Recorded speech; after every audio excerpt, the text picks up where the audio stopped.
Küsme ey gül yüzlü güzel, gel barışak bu seferlik. Bir gülüşün dünya eder, gül barışak bu seferlik. Bir gülüşün dünya eder, gül barışak bu seferlik.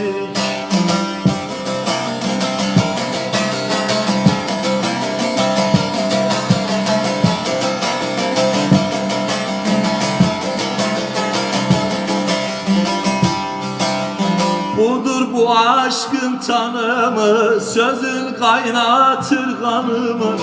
İster isem bu canımı, al barışak bu seferlik.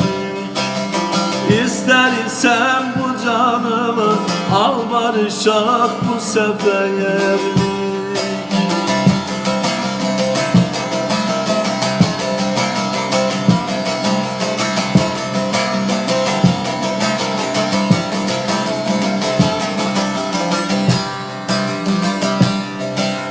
Mevla sever kullarını, ayan etmez hallarını. Gel boynuma kollarını, sal barışak bu seferlik.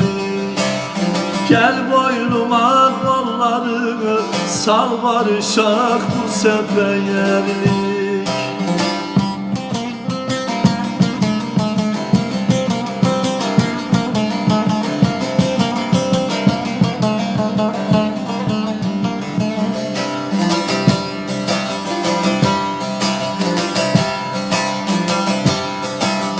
Söz söylerim akın akın, kötülükten çekin sakın.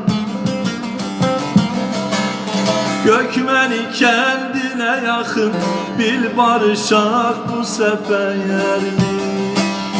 Gökmeni kendine yakın, bil barışak bu seferlik.